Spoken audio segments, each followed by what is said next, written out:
Fala aí, pessoal, beleza? Como é que vocês estão? Iniciando mais um acompanhamento mensal, falando sobre o GGRC, o fundo aí que está comprando tudo, comprando com cotas, né? Comprando o mercado, inundando o mercado imobiliário com cotas de GGRC.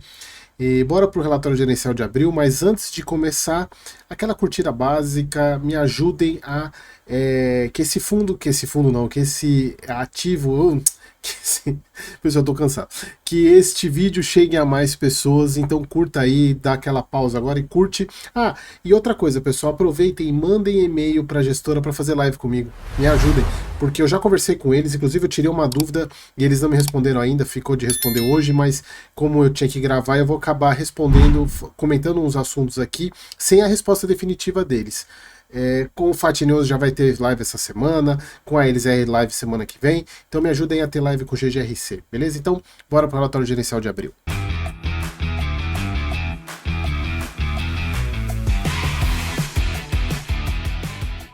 Então vamos lá, pessoal, relatório gerencial de abril. O fundo aí, mais um mês acompanhando este fundo. Fundo cota patrimonial 11,23, cota de mercado 10,01, vamos ver quanto que ele está hoje, fechou hoje, 10,09, basicamente a mesma coisa. Então a gente pode ver aqui que o fundo está com 122 milhões de cotas, só que vai entrar um monte de cota aqui ainda, por causa das últimas, da emissão, principalmente da nona emissão que o fundo fez aí, então vai entrar bastante cota. Esse patrimônio aqui deve subir para quase 2 bi, mais ou menos, de patrimônio. Com essa entrada, com esse monte de compra aí que o fundo está fazendo. Pagou 10 centavos, como a gente já sabia que isso ia acontecer, que é provavelmente o dividendo aí dele para o próximo, acho que acredito para esse ano, deve ser de 10 centavos. Bom, aqui o relatório em vídeo, o fundo vem fazendo isso bem bacana, né? Vou até entrar aqui só para vocês darem uma olhada. O fundo vem fazendo Um grupo de programadores, em conjunto com advogados brasileiros, desenvolveram a primeira jurisprudência automatizada. Fala pessoal, tudo bem? Sejam bem-vindos a mais um relatório de gestão do GGRC11, relatório de abril de 2025, edição especial de aniversário, Diego. Assistam, né, para vocês terem a opinião do Eric e da gestora, né, até para confrontar as opiniões, acho que vale a pena. Aqui, obrigado mais uma vez pela moral que as Agros dá e outros fundos também, de colocar o vídeo assim bem bacana. Obrigado mais uma vez pela moral. Bom, o fundo distribuiu 10 centavos, dividend yield de quase 1% em relação à cota de mercado, volume médio aí de 4 milhões. Isso aumentou bastante por causa do base 10, que eu nem vou mais falar sobre o base 10, pessoal, vocês já sabem a minha opinião, eu tenho vídeo aqui no canal sobre isso. Bom, aqui é a parte de mercado, que eu acho que aqui, para quem viu os vídeos dos novos relatórios do HGLG, né, dos fundos HG, que eles incluíram 2 slides sobre cenário de mercado, acho que cenário de mercado, isso aqui, acho que eles podiam copiar o que as Agros faz, é só 3 parágrafos simples, somente com algumas informações importantes, só highlights, que eu acho que é o que interessa, não precisa colocar aquele texto gigante que ninguém lê. Bom, sobre o GGRC, mais um mês movimentado. Então, o primeiro fato relevante aí da compra da proposta de compra dos fundos lá do AURB 11, que inclusive eu dediquei um baita de um tempo no vídeo passado sobre isso. Se você quiser saber mais, assista o vídeo passado. É só procurar na playlist é só entrar aqui no meu canal na Lupin, escrever GGRC que vai aparecer os vídeos dele e você vê aí o último vídeo. Tem até na thumb chamada a URB, ou se você quiser coloca na lupinha Jogo da Velha, a URB11, que vai aparecer esse vídeo aqui, onde eu explico essa negociação. Encerrado o período de direito de preferência, e aqui algo que me chamou a atenção, essa questão de direito de preferência, a gente já vai falar um pouquinho sobre isso, mas agora novidades aqui para esse relatório. Renovação da Volkswagen La Mans, lá em Resende. E o fato relevante, mais uma compra aí em 35,475 milhões de um ativo de distribuição da Martin Brauer. Então mais uma compra aí que o fundo vai fazer com cotas, a gente vai falar um pouco sobre essa negociação também. Então mais um mês aí bem movimentado do GGRC, cada vez mais gostando mais desse fundo, este analista que vos fala. Aqui, pessoal, vou passar porque a gente já discutiu, destrinchou essa compra aqui, muito detalhado, já falei sobre preço, entrei no relatório do AUR, então veja o vídeo que você vai entender qual que é o racional dessa compra.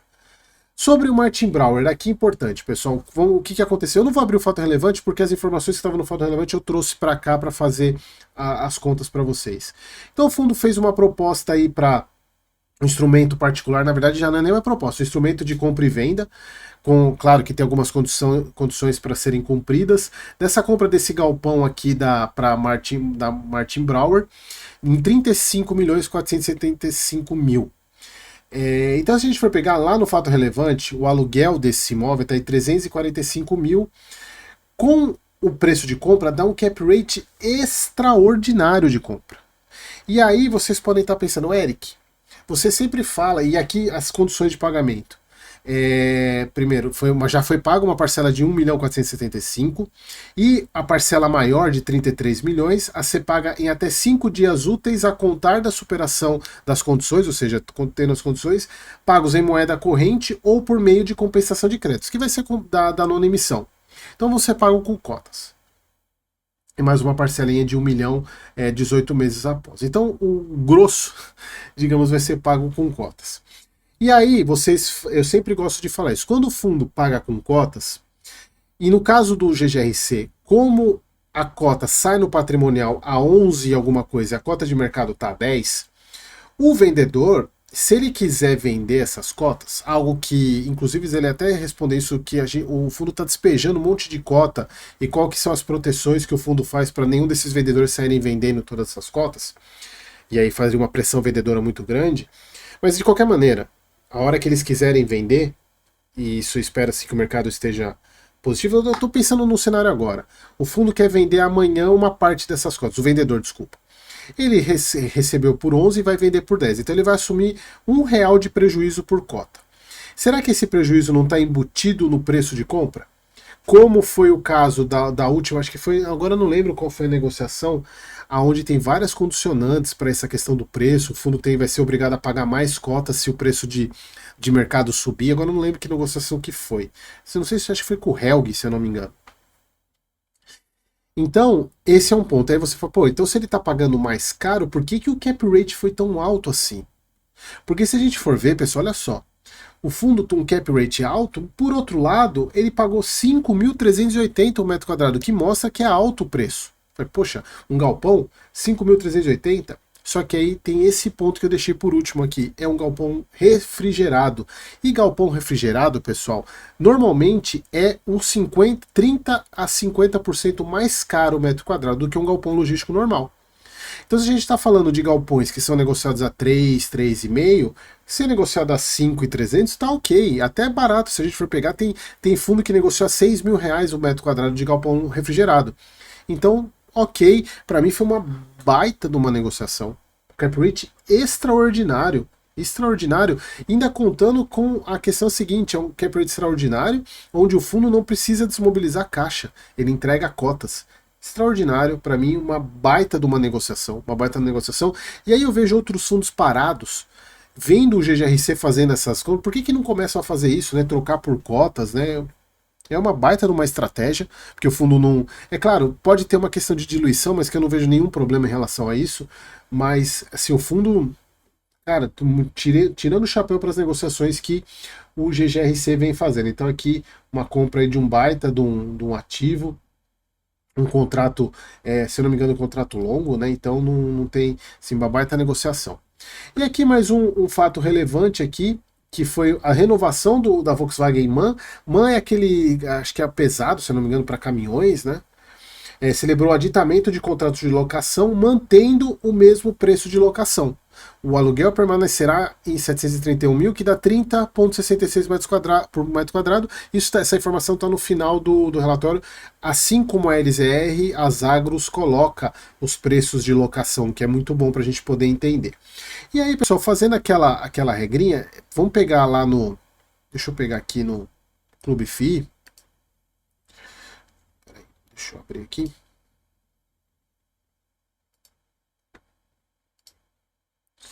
Se a gente for pegar aqui, ó, vamos aqui no Clube FI, vamos pegar aqui, novo gráfico, mercado imobiliário. Vamos pegar aqui, a região é Resende. Vamos ver o que ele tem aqui, se eu não me engano, região Sila, Avenida Brasil, Vale do Paraíba é Fluminense, que é essa região de Resende, né, para lá. O imóvel é A, é condomínio logístico, imóvel A. Vamos ver se ele tem a informação aqui, preço por metro quadrado. Não tem. Vamos pegar se tem aqui. R$16 o metro quadrado. Cara, a diferença é colossal, é praticamente o dobro. O dobro. E aí, pessoal, é que o problema é que o Vale do Paraíba Fluminense é gigantesco, né? Tem muita cidade, ainda mais, embora o Vale do Paraíba seja passando a Serra das Araras, né? Seja depois, não é a Baixada Fluminense, é depois da Serra das Araras, sentido São Paulo. Então, o Resende está ali perto da divisa quase, né? Então, assim, o Resende estaria nessa região aqui. Eu só questiono um pouco esses R$16 o metro quadrado, e aqui, e a gente vê que não alterou desde 2020. Talvez esses dados estejam defasados aqui. Eu vou até mandar um e-mail depois pro Felipe, lá o pessoal do Clube FI, para ter certeza se esse preço tá de acordo aqui, porque a diferença é muito grande para 30,66, né? Então, isso aqui é um ponto de atenção lá para o Clube FI. Bom, aqui, aquilo que eu queria falar, né, pessoal? Direito de preferência foram subscritas 481 mil cotas. E aqui, pessoal, só quero pegar para ver se são pessoas físicas. GGRC que pegaram essas cotas na subscrição. Deixa eu ver aqui se eles têm o anúncio de encerramento. Deixa eu pegar aqui. Oferta, distribuição de cotas. Aqui, encerramento. Ah, não, mas esse aqui o encerramento não tem nada falando aqui ainda. Não tem o anúncio de encerramento, só tem lá do final da última. Eu não achei aqui. Por que eu tô falando isso, pessoal? Porque se foram pessoas físicas, e aqui a gente tá falando de 481 mil, quase 5 milhões, pouca coisa, né? São aquelas pessoas desavisadas que compram a cota, a valor patrimonial, com baita de um deságio. A cota na emissão. Muitas das vezes são assessores que entram em contato com a pessoa, tem uma oferta, vão participar, a pessoa nem sabe o que é, confia cegamente no assessor e acaba tomando um prejuízo aí de preço para ter esse número de cotas aqui. Só que eu precisava achar se isso aqui foram pessoas naturais, pessoas físicas mesmo. Então, se lembrando que essa emissão é para o Helg 11, que inclusive saiu um fato relevante aí, eu não esqueci de colocar ele aqui, que já foram superadas as condições, então vai comprar os ativos do Helg. Tem o AURB e o Centro Logístico Martin Brauer, que a gente acabou de falar, são aí essas emissões. Que obras em andamento, lá no Todimo. E aqui algumas perguntas e respostas. Existe a expectativa de distribuição de não recorrente. O fundo vem distribuindo não recorrente para manter esses 10 centavos, então está super tranquilo. Há algum mecanismo de controle para essas cotas que estão sendo usadas? Aqui eles colocam, né, que de fato, né, o fundo está inundando o mercado com cota. E a hora que se todo mundo quiser vender essa cota, vai ter uma pressão vendedora. Eles colocam aqui que vários desses contratos colocam 12 ou 24 meses aí de um lock-up, dizendo, ó, você não pode vender. Aqui o que eu falei, né, de compra a diluição, considerando novas emissões de cotas, atuais cotistas serão diluídos. Pessoal, irrelevante, não vejo sentido para se preocupar com isso. O fundo tem algum plano para desenvolver, tem desenvolvimento lá do Anápolis que a gente acabou de ver, e eu acho que é o futuro mesmo, né, pessoal? E isso eu venho falando muito, né? Esses fundos crescendo, eles precisam começar a desenvolver para ter mais retorno, porque o retorno do desenvolvimento dá cap de mais de 12%. Então isso é muito bom. Para vocês verem como aquela compra foi boa, né? A compra que ele fez desse galpão do Martin Brauer é cap de desenvolvimento. Aqui o resultado do fundo, né? Ele distribuiu 12, pagou 11 milhões, precisou de reserva, mas tem aquele não recorrente da Suzano, que ele está usando para distribuir. Aqui a distribuição do fundo, performance, rentabilidade. Chegamos aqui, pessoal. Aqui que entra um ponto que, cara, como assim, eu preciso voltar para mim para falar do pessoal da minha comunidade, não somente da comunidade dos membros da comunidade, que é o link do Hotmart que está aqui embaixo, mas também dos inscritos aqui do canal, dessa comunidade que eu criei aqui, de pessoas que não estão muito preocupadas em carnaval, querem aprender e querem evoluir como investidores. Um dos inscritos aqui no canal, no vídeo do AFHI que eu publiquei na segunda-feira, comentou: Eric, o AFHI publicou no relatório a compra de um CRI do GGRC. o GGC fez mais uma alavancagem, e aí eu voltei lá no relatório do FHI, que de fato eu comi bola, que é esse aqui, ó, a compra, quem se lembra aí do vídeo, é esse aqui. Quando eu vi esse aqui, eu passei batido achando que fosse uma compra no mercado secundário, ou seja, ele comprando posição em algum CRI que o fundo já tinha, que já tinha sido emitido no mercado secundário, algum credor vendendo uma parte dele, mas foi em mercado primário, ou seja, uma nova emissão do GGRC, a IPCA mais 9, ou seja, como este relatório foi, aí eu fui lá atrás desses documentos, né? Eu peguei o termo de securitização e ele é de agora, pessoal, é de maio. Então, não tem a data aqui de quando que ele é. Acho que é de maio, saiu agora em maio. Final de abril, começo de maio. Então, não dava para ter saído nesse relatório. E essa foi a pergunta que eu fiz para a gestão, eles não me responderam ainda. Vamos ver se eles respondem isso, deixam claro isso no próximo relatório, vai ter que aparecer no próximo relatório. E eu fui buscar entender qual que era o lastro disso. E aqui, se a gente for pegar no comecinho do termo de securitização, se vocês pegarem aqui, ó, lastro, cadê? Ó, lastro dos contratos. Os instrumentos de contrato de locação do imóvel Build to Suit, do Aptiv e o do Ambev. Ambev, provavelmente é o Ambev de Guarulhos. Então o fundo está usando os aluguéis do Aptiv e colocando esses ativos, né, e do Ambev para captar 25 milhões. Aí eu pergunto para vocês, por que o fundo está fazendo isso? Só lembrando, a FHI, essa operação foi estruturada pela F, sendo que o AFHI pegou a 13 milhões e IPCA mais 9. Uma baita de uma compra para o FHI, e aqui a gente vê que é uma taxa alta, porém, ok pelo cenário que a gente vê hoje, IPCA mais 7, tendo 2% de spread, é uma taxa ok, poderia ter sido um pouquinho menor, e é isso que eu quero perguntar, o porquê, qual foram os critérios para ser usados para essa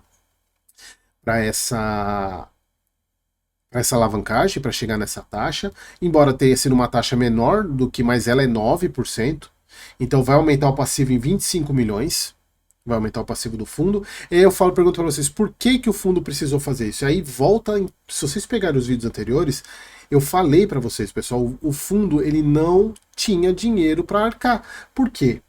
Se a gente for pegar aqui, pessoal, o fundo ele tem de pagamento esse ano, se a gente for pegar aqui as contas, tem mais ou menos uns 35 milhões.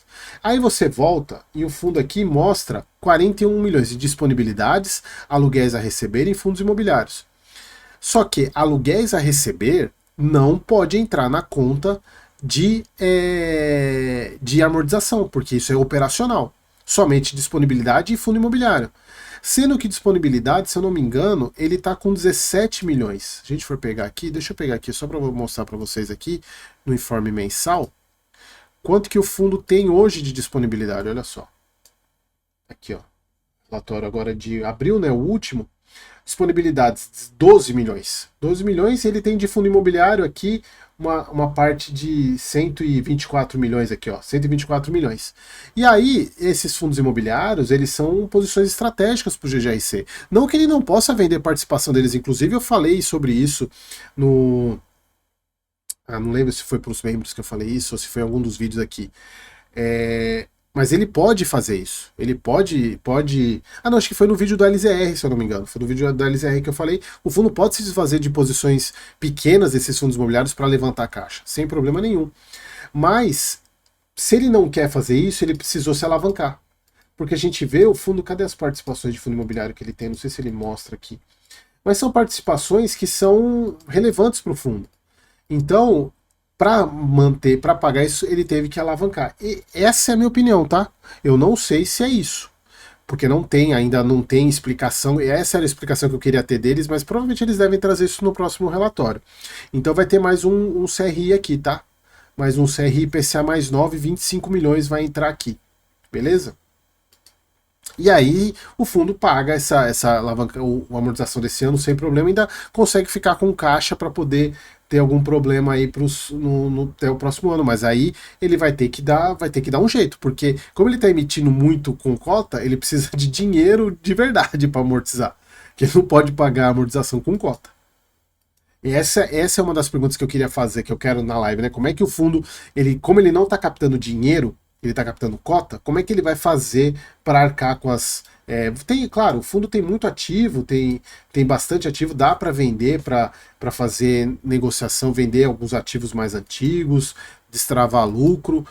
A gestora tem feito um bom trabalho. Então eu acho que ela tem condição de fazer isso sim. Beleza, pessoal? Então era isso. Mais um mês acompanhando o GGRC. Não deixe de curtir este vídeo. Aquele abraço.